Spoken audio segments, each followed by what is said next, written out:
Global skill development mission में आपका स्वागत है। पिछले सेशन में हमने जानकारी ली थी जीएसटी रिटर्न्स के एक ब्रीफ इंट्रोडक्शन में कि जीएसटीआर 3 रिटर्न्स हमें फाइनल करनी है हर महीने 1, 2, 3।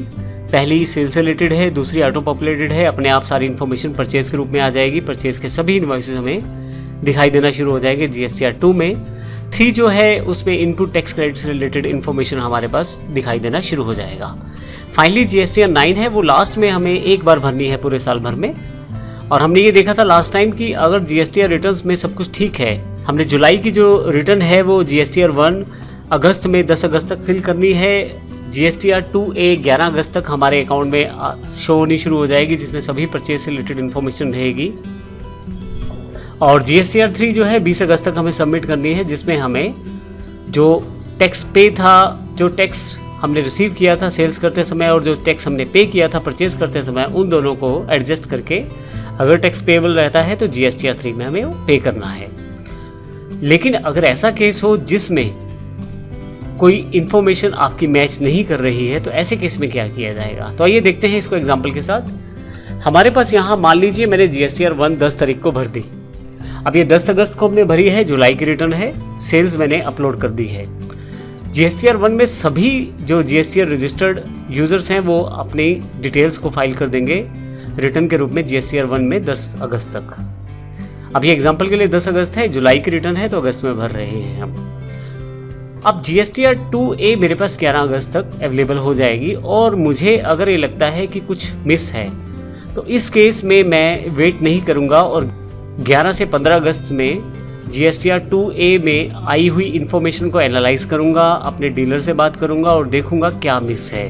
मान लीजिए मेरा कोई बिल जो मैंने परचेज किया है किसी डीलर से, उसने शो ही नहीं किया, तो उस केस में मैं उस डीलर से बात करूंगा और उसको कहूंगा कि वो इस पर्टिकुलर बिल को अपलोड करे और मैं भी अपने एंड पे उस इन्फॉर्मेशन को फिल कर सकता हूँ। इसके लिए मैं जीएसटीआर 2A को रिवाइज करके अर्थात मॉडिफाई करके जो मुझे लगता है वो चेंज करके जीएसटीआर 2 बनाकर उसे अपलोड करूंगा, जिसमें मैं वो सारी डिटेल भरूंगा जो मुझे लग रही थी मिस थी 11 से 15 के बीच में। फाइनली जो मैंने चेंजेस किए हैं वो उसी डीलर या उसी सप्लायर के अकाउंट में शो होंगे, उसी के डैशबोर्ड पे जीएसटीआर 1A के रूप में। तो हमने जो परचेज का बिल हमारा मिस था हमने फिल कर दिया, जीएसटीआर 1A के रूप में ये रिपोर्ट हमारे सप्लायर के पास आ जाएगी। 15 से 17 तारीख उसके पास है इस इन्फॉर्मेशन को एनालाइज करके एक्सेप्ट या रिजेक्ट करने के लिए। अब अगर वो एक्सेप्ट कर लेता है तो ये 4th स्टेप रहेगा 15 से 17 के बीच। फाइनली हमारी जो इन्फॉर्मेशन है वो अपडेट हो जाएगी ऑनलाइन और जीएसटीआर 3 जो है फिर से फिल कर सकता हूँ 20 तारीख तक मैं। तो इस तरह से अगर आप स्टेप्स को नोट करें तो सबसे पहले मैंने जीएसटीआर 1 फाइल किया। 11 तारीख को जीएसटीआर 2 मेरे पास ऑटो पॉपुलेट होकर आ गया, जिसमें सारी परचेज की इन्फॉर्मेशन थी, लेकिन एक बिल मिस था। उसको मैंने फाइनली करेक्ट किया, जीएसटीआर 2 के रूप में सबमिट कर दिया और यही जो रिपोर्ट है जो मैंने 2 के रूप में सबमिट की है ये मेरे सप्लायर के पास 1A के रूप में पहुंच जाएगी और वह इसको एक्सेप्ट या रिजेक्ट कर सकता है जो चेंजेस मैंने किए हैं। और फाइनली इन सब करेक्शंस के बाद जीएसटीआर 3 को मैं सबमिट कर सकता हूं। अब हमने ये प्रोसेस क्यों फॉलो किया है? अब एक बहुत ही इंपॉर्टेंट पॉइंट यहाँ पे है,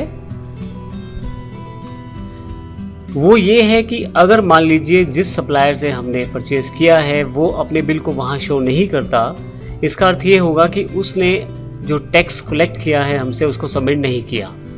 ऐसे केस में हमें जो हमने बिल सबमिट किया है उसका टैक्स हमारी अपनी जेब से जाने वाला है। तो जीएसटी का रूल ये कहता है कि अगर आपके डीलर ने टैक्स पे नहीं किया तो वो बिल का जो टैक्स है वो उसका इनपुट टैक्स क्रेडिट आपको नहीं मिलने वाला, तो अल्टीमेटली टैक्स आपकी जेब से जाने वाला है। तो इस चीज़ को रोकने के लिए गवर्नमेंट ने ये प्रोविज़न किया है 2A को 2 में सबमिट कर दें और वही 1A के रूप में हमारे सेलर के पास चली जाएगी और वहाँ पे इन्फॉर्मेशन अपडेट करके जीएसटीआर 3 में रिटर्न फाइल करनी पड़ेगी। अगर किसी कारण से डीलर फेल रहता है उस टैक्स को पे करने के रूप में, तो वहाँ पे हमें उस टैक्स को पे करना होता है। तो अल्टीमेटली अगर हम इनपुट टैक्स क्रेडिट चाहते हैं तो हमें उस डीलर से बात करनी पड़ेगी। ये अपने लेवल पे हमें बात करनी पड़ेगी पहले। हालांकि गवर्नमेंट के द्वारा मेल्स के द्वारा पूरा नोटिफिकेशन उस सेलर के पास भी जाएगा और इवन अगर वो फिर भी बिल होते हुए भी वो अपनी इन्फॉर्मेशन को अपडेट नहीं करता तो उसके लिए उसके पास अलग से नोटिस भी जाते हैं जिसमें उसे अलग से फाइन भी लग सकता है, पेनल्टी भी लग सकती है, और इवन अगर वो इसी चीज़ पे बना रहता है तो उसका GSTN नंबर भी कैंसिल हो सकता है। तो इस तरह हमने इस प्रोसेस में देखा कि किस प्रकार हम सिंपल वे में अपनी रिटर्न को फाइल कर सकते हैं।